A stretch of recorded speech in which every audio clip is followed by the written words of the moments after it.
اعوذ باللہ من الشیطان الرجیم بسم اللہ الرحمن الرحیم نحمدہ ونصلی علی رسولہ الکریم۔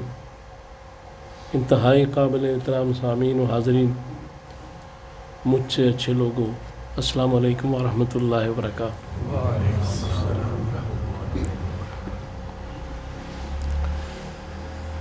آج بلا عنوان کچھ مفتی حضرات بیٹھے ہیں تو اس لیے تو شعر ہے کہ رنگ و نور کی باتیں کریں، آئیں حضور کی باتیں کریں۔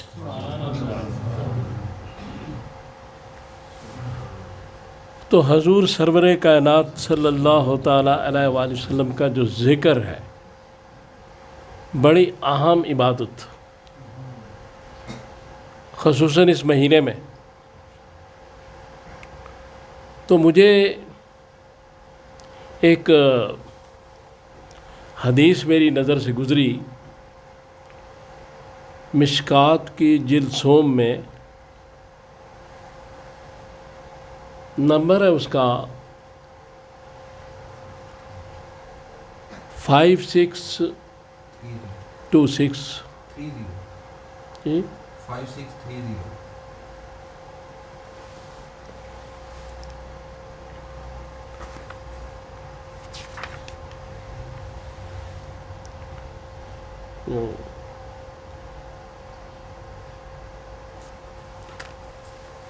اچھا، مغرب سے پہلے میں نے بتایا تھا، آپ کو یاد ہے، مجھے نہیں یاد رہا۔ 5630 5626 بھی ہے، وہ اور ہے۔ بہرحال 5630 جو ہے، اس میں یہ بات کی گئی ہے کہ حدیبیہ کے مقام پر محمد رسول اللہ صلی اللہ علیہ وسلم جب آپ نے وضو فرمایا اور صحابہ کی طرف دیکھا کہ یہ بھی وضو کر لیں یا جو بھی، تو انہوں نے کہا کہ جی پانی تو یہی تھا جو آپ نے استعمال کیا ہے، ہمارے تو پینے کے لیے پانی نہیں، وضو کے لیے بھی نہیں۔ تو آپ صلی اللہ علیہ وسلم نے اپنا ہاتھ برتن میں ڈال دیا، اور وہ حدیث پاک میں ہے کہ انگلیوں سے چشمے نکلنے شروع، پانی ہو گیا، اور تمام صحابہ نے وضو بھی کیا، سیر ہو کے پانی بھی پیا۔ کسی نے پوچھا کہ کتنے تھے لوگ؟ انہوں نے کہا جی 1500 تھے، لیکن 1,00,000 بھی ہو جاتے تو پانی پورا ہو جاتا۔ یہ رسول اللہ صلی اللہ علیہ وسلم کے اس ہاتھ کی برکت ہے کہ اسی وقت حدیبیہ، صلح حدیبیہ کے وقت ہی جو بیعت لی گئی تھی درخت کے نیچے، تو اس میں اللہ تعالیٰ نے کہا تھا ید اللہ فوق ایدیہم،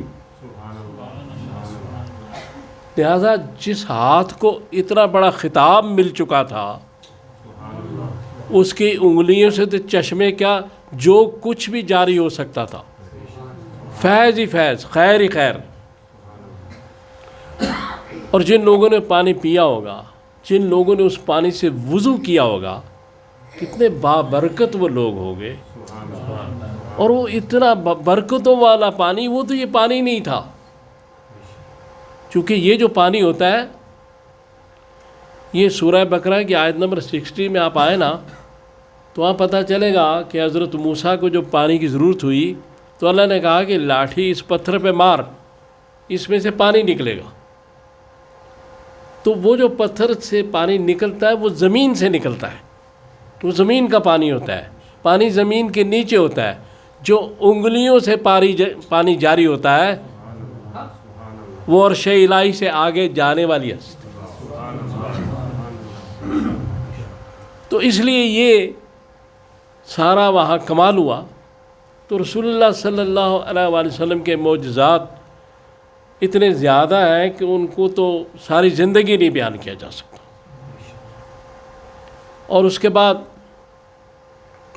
میں جو سمجھتا ہوں، میرے نزدیک سب سے بڑا معجزہ جو حضور سرور کائنات صلی اللہ تعالیٰ علیہ وآلہ وسلم کا ہے، وہ قرآن ہے، کیونکہ قرآن اللہ کی گفتگو ہے، اور اللہ کی گفتگو رسول اللہ صلی اللہ علیہ وسلم کیسے پہنچتی تھی، اس کے 6 طریقے تھے جو درج ہیں. بہرحال وہ ایک لمبی چوڑی بات ہے. تو اب جو حضور تک وہ اللہ کی گفتگو آتی تھی وہ آج تک اسی طرح محفوظ ہے جیسے 1,500 سال پہلے موجود تھی. کسی ایک لفظ میں بھی کوئی تحریف یا فرق نہیں آیا، اور یہ قرآن کا دعویٰ ہے.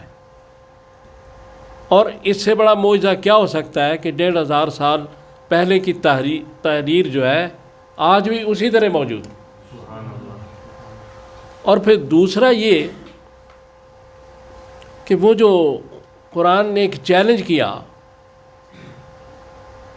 کہ اگر تم سب کو ملا لاؤ، جتنے تمہارے عالم دوسرے ہیں اس وقت کے، ان کو لے کر آ جاؤ اور ایک جملہ اس کے مقابلے میں لے آؤ، یہ جو قرآن ہے اس جیسی ایک سطر لے آؤ. لیکن آج تک اس چیلنج کو کوئی قبول نہیں کر سکا اور کوئی پیش نہیں کر سکا. تو سب سے بڑا معجزہ تو وہ ہے کہ ایک ایک سطر اس کی محفوظ، اور ایک ایک جو بات اس میں لکھی گئی وہ اسی طرح محفوظ. اور اس کے بعد قرآن کے اندر جو اپنا نور ہے، جو قرآن کے اندر ایک اپنی برکت ہے، وہ اسی طرح موجود آ رہی ہے. اس میں کوئی فرق نہیں. کوئی شخص بھی اگر قرآن کو دل کی گہرائیوں سے عقیدت اور محبت کے ساتھ پڑھے گا تو یقیناً اس نور سے فیضیاب ہوگا. اس میں شک کی گنجائش ہی نہیں ہے. اس لیے کہ ایک دفعہ حضور سرور کائنات صلی اللہ تعالی علیہ وسلم یوم آخرت پہ واعظ فرما رہے تھے. تو جب آپ اس آیت پہ آئے فَمَن يَعْمَلْ مِثْقَالَ ذَرَّةٍ خَيْرٍ يَرَهُ وَمَن يَعْمَلْ مِثْقَالَ ذَرَّةٍ شَرٍّ يَرَهُ، کہ جس نے ایک چھوٹی سی نیکی بھی کی اس کو اس کا اجر ملے گا، ایک چھوٹی سی بھی جس نے برائی کی اس کو بدلہ بھی اس کا دکھا دیا جائے گا. تو ایک بدو جو تھا وہ کھڑا ہو گیا. اس نے کہا یا رسول اللہ میں اس آیت کے بعد دین سمجھ گیا،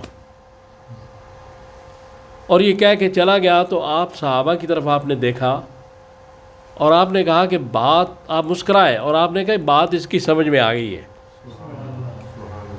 یعنی اگر قرآن کو کوئی سمجھنا چاہے گا تو ایک آیت سے کامیاب ہو جائے گا، اور اگر قرآن میں کوئی نقص نکالنا چاہے گا، اس کے بارے میں حدیث بھی ہیں، تو اس کو کچھ نہیں ملے گا سوائے اپنے جسم کے کھجلی کرنے کے، سوائے اپنے جسم پر کھجلی کرنے کے کچھ نہیں ملے گا. لہذا قرآن ایک بڑا معجزہ جو رسول اللہ صلی اللہ علیہ وسلم کا آج تک موجود ہے. اور اس کے بعد یہ ہے کہ ایک روایت ہے، اس میں یہ ہے کہ جب ایک جگہ رسول اللہ صلی اللہ علیہ وسلم آرام فرما تھے، تو آپ کا جو سر تھا وہ حضرت علی کے زانوں پر تھا. تو نماز عصر کا وقت ہو گیا. تو اب حضرت علی کبھی شمس کو دیکھتے تھے، کبھی وجہ شمس کو دیکھتے تھے. اب انہوں نے کہا شمس کو چھوڑ دو، وجہ شمس ہی ٹھیک ہے. تو ادھر ہی دیکھتے رہے. سورج غروب ہو گیا.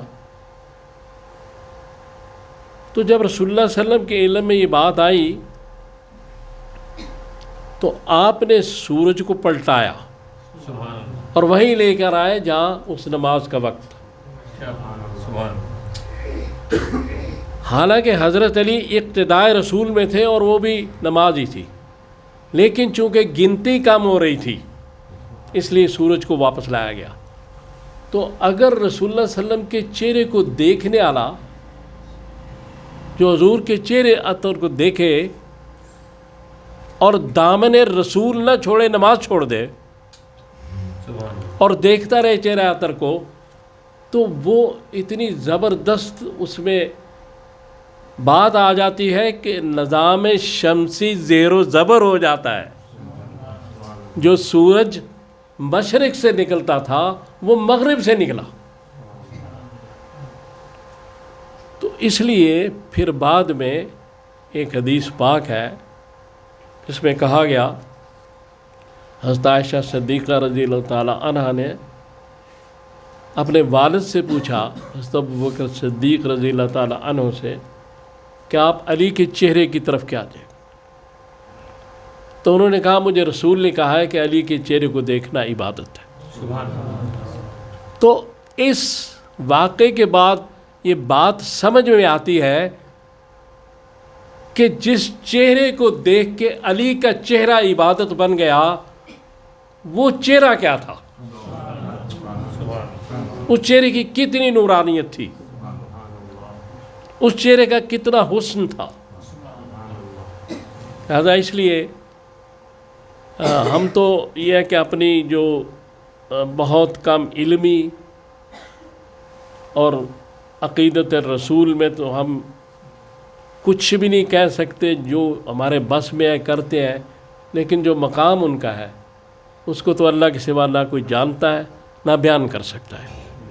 اس لیے اللہ سے یہی دعا ہے کہ ہمیں صرف اتنی توفیق عطا فرمائے مجھے آپ کو کہ ہم آپ کی اتباع میں چل سکیں اور محبت اور عشق رسول کے ساتھ حضور کی سنتوں اور حضور کے احکامات پہ کاربند ہونے کی توفیق عطا فرمائے. صلی اللہ تعالیٰ علی خیر خلقہ محمد وآلہ وصحبہ اجمعین برحمتک یا رب.